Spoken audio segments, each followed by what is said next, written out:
Hello, magandang hapon sa inyo lahat. So ito, viral ito, no? Yung tumalon sa LRT na estudyante tapos nasagasaan, tapos na deads, di ba? So kakasuhan daw yung driver. Panoorin natin ano. At pakinggan natin yung explanation nung magpapaliwanag. So ito yung balita sa UNTV. Title, driver ng coaching nakasagasa sa estudyanteng tumalon sa LRT station. Posibleng maharap sa reklamo.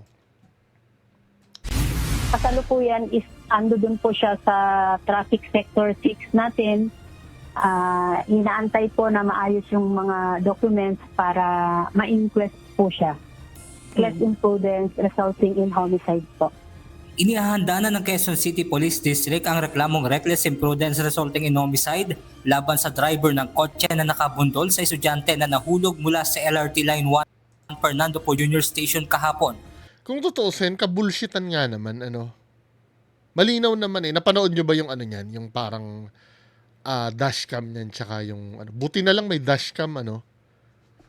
Na, hindi mo naman may iwasan yun eh. Pero sa pagkakaalam ko, nung college yata ako, no. Nasa Fatima, college ako. I think last year yun, nung college ako. Nung college ako kasi, may nabalitaan ng ganyan sa MCU, sa Caloocan. Alam niyo, di ba, may overpass doon, natatawid. Malapit sa Monumento Circle. Doon sa College of Medicine ng MCU. May ganyan din, tumalon din. Sa pagkakatanda ko doon sa balita, yung pagkakaso na yan ay parang, alam mo yon, tama ba yung term ko? Yung mga lawyers na nanonood sa akin, no? Pasagot naman. Parang ano lang yan, part lang ng SOP ng pulis yan na para may documentation. Eventually naman yata, ano yan eh, pagka nabasa ng fiscal yung report niyan, eh, ibabasura din yan. 'Di ba? Pero correct me if I'm wrong ha, kasi yun ang pagkakaalam ko dati eh. Pag ganito. Kasi kung tutuusin, bullshit nga naman yun. Ba't mo kakasuhan? Bandang alas 10:30 ng umaga, February 11, sa inilabas na pahayag ng Light Rail Manila Corporation, sinabi nitong tumalon umano ang lalaking estudyante mula sa platform Ayun, no? ng naturang istasyon at nahulog sa EDSA. Sakto namang dumaan ang itim na kotse at nabundol ang biktima matapos ang pagkahulog nito. Base sa inisyal na investigasyon ng mga otoridad, wala umanong nakikita ang pamilya na kakaibang ikinikilos ng binatilyo bago ang insidente.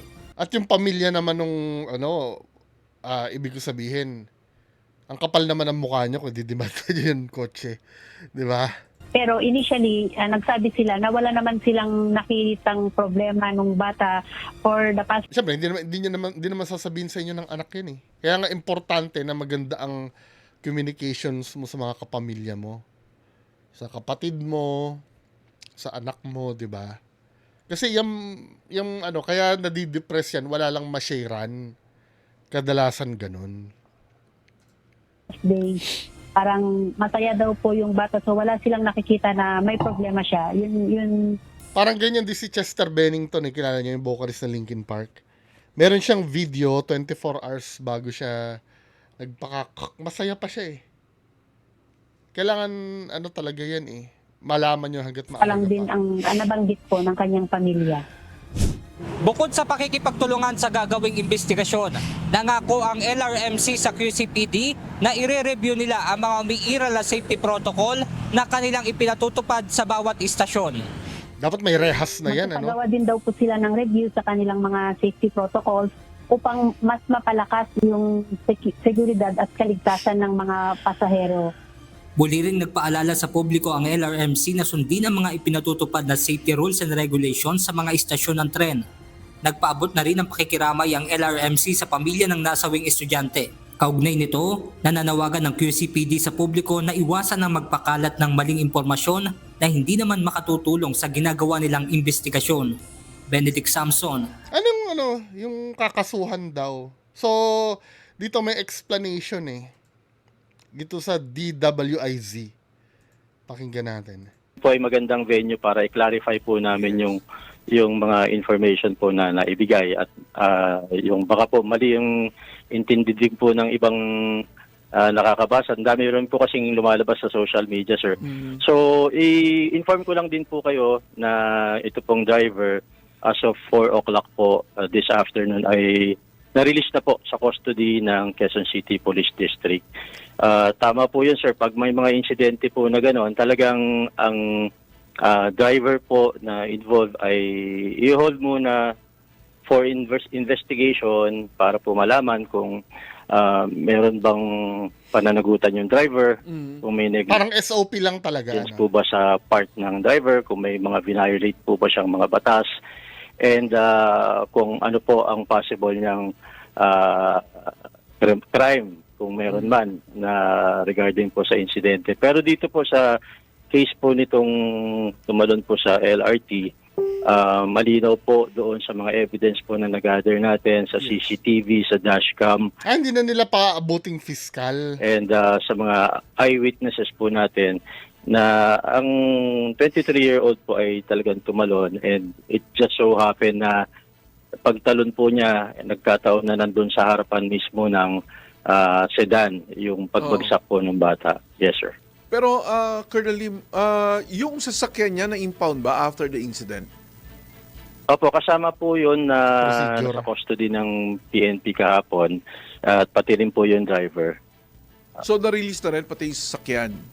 Opo, na-release na rin po pati yung sasakyan, sir. So, bro, paano tong inquest na isinagawa sa kanya, na inquest na siya? Ito ba ibig sabihin yung pagkaka-release sa kanya, naka-bail siya o release until further investigation? Ano yung pagkaka-release sa kanya? Sir, bali po, hindi po siya nag-undergo ng inquest. Hindi. Kasi po yung- Hindi. Akala. Sabi kasi, in-inquest daw eh. When you say in-inquest, di ba, parang kukulong ka nun? Opo, Buti na lang sa pulis pa lang, pinatay na nila yung kaso. ito po, nilawin ko lang, hindi po siya na-inquest. Nirelease po siya kasi tinitingnan pa po natin kung talagang may liability po ba itong driver. And in fact, sir, even yung family, yung parents nung tumalo na bata, they are morally convinced na Oo. wala pong negligence dun sa Oo. part. Kasi nakita naman po nila yung evidence ng mga nakalap po ng QCPD, pinakita po namin sa kanila, and malinaw po na talagang nasa maling pagkakataon lang siya at Yes. maling lugar during that incident, sir. So, ayun, mga ka-DWIC, linawin po natin, Sinebriha ba to? hindi po na-inquest ang driver. So, he was released based on evidences na wala po siyang pananagutan sa insidente na to. So, wala pong inquest na naganap. Pero tama po yung sinasabi ni Colonel Lim na kadalasan, lalong-lalo na po kung mahirap yung walang malinaw na ebidensya. Oo. Parang ganun yung nangyari yung kinukwento ko doon sa may MCU dati. Hindi pa naman uso nun yung mga dashcam nung araw, di ba? Nahalata tuloy yung edad ko. Hindi, nito lang yun. Siguro nauso lang yung dashcam, siguro 3 years ago. College ako, mga nito lang. Na magpapalaya dun sa drive. Ngayon kasi parang high-tech na tayo eh. Kumbaga, lahat ng mabilisan na. Pero just in case yata na katulad ng sinabi ko kanina, kasi yun eh, SOP kasi yun na i-hold siya eh. Driver, talaga pong iniimbestigahan muna. And minsan, katulad po nung nangyari dyan sa yung sinalubong ng motorsiklo, yung SUV na pababa ng off-ramp ng NLEX, nakasuhan po yung driver na yon, reckless imprudence resulting to homicide. And then, Oo, yung tumambling yung driver, napanood niyo yung dati, hindi naman kasalanan ng yun eh. napatunayan din eventually, pagsampa naman. Tama, di ba, Colonel Lim, pag naisampa sa piskalya, pag sinabi ng piskalya na Oo. based on the evidences, there's no enough evidence to Ang maganda kasi dito, sa police pa lang, pinatay na nila. I mean, tama ba yung term? Binasura na agad nila yung So, hindi siya na yung doon sa kinikwento ni, kung si Sir Nebriha man to, kamukha niya si Nebriha eh. Tsaka kaboses pa. Kung yung kinikwento niya kasi noon, siguro walang malinaw na ebidensya noong time na yon, Diba? to proceed with the case. Inaano naman na, di ba? Pinapalaya na yung involved in the accident. Yes, sir. Depende po sa findings ng fiscal, Fiscal, oo. kung either dismiss po or release for further investigation. Oh, yun. Okay, okay. So, okay na tayo doon, ano. Yun lang naman. Ang sakit na lang ng ulo niya, yung kotse niya, kung may damage yun. Sasalita na naman yung laruan ko na mag-isa. So, ang poproblemahin niya lang yung sa kotse niya, yung sa insurance. Ewan, kung paanong ano niyan, ano ba yan? Matatanggap ba sa insurance yan? Anyway, proceed tayo do sa isang video na nagva-viral din. Ito, hindi ko maintindihan kung sino sisisihin ko dito eh. Mali din naman yung motor. Pero parang tanga din naman itong naka four wheels. Malagay sa panganib ang isang rider nang sumabit siya sa isa pang sasakyan matapos mag-counterflow. Hindi siya inilagan ng sinalubong niyang SUV kaya nagitgit at halos maipit sa pagitan nito at ng katabing truck. Ang aksyon ng LTO sa pagtutok ni Joseph Moro. Ako sila kanila. Ito yan Naputol Yan hindi ba nakikita na itong four wheels na medyo maluwag-luwag pa naman? Feeling ko itong four wheels na to nagsiselfone to eh. Feeling ko lang. Moro.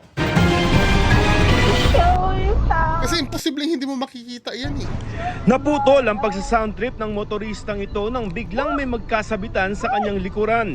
Isang motorsiklo na nasa gitna ng kalye na ipit sa pagitan ng truck ng gasolina sa kanan at Umandar pa yung truck SUV. Sabit na sa likod. Ang kaso, idiniretso pa ng SUV ang pag-abante. Sabit siya na sa likod. Ang videong ito naka 1 million views na sa social media. Hindi rin ito nakatakas sa mata ng Land Transportation Office o LTO. Kitang-kita kasi dito, may mali yung motor. Oo.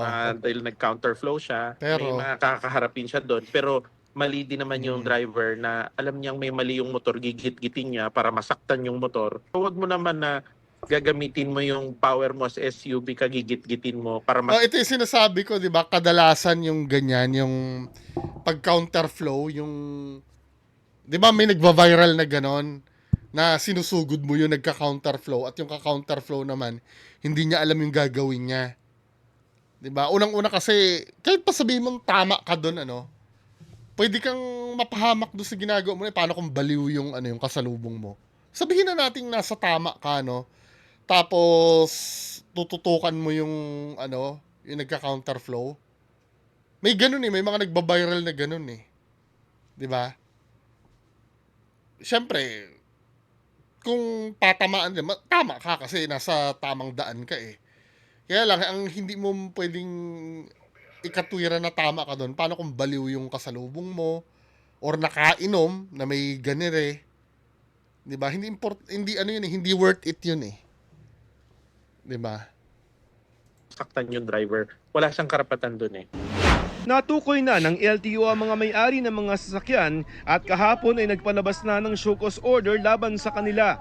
Pinagpapaliwanag ng LTO ang mga nagmamaneho noon ng dalawang sasakyan kung bakit hindi sila dapat kasuhan ng reckless driving at bakit hindi dapat bawian ng lisensya o suspindihin ito. Ang kanilang mga lisensya pinasusuko ng LTO at nakatakdang suspindihin sa loob ng 3 buwan hanggat dinidinig ang reklamo. Inilagay na rin sa alarma ang mga sasakyan. Halimbawa, hindi nila pinansin ng LTO, hindi ako pumunta.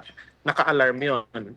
Pero once na nag-renew yan ng BFF ni Sir Norman Mangusin to kanyang yearly registration, hindi niya marirenew yun kasi may alarm siya. So pag hindi niya na-renew at nahuli siya ng enforcer, pwede na siyang i-impound. Paalaala ng LTO sa mga motorista, Alam natin na maraming pasaway sa carrier, pero hindi yon ang nagbibigay ng karapatan sa atin para saktan din natin yung mga gumagawa ng mga traffic violations. I-report natin, kunan natin ng picture, i-video natin.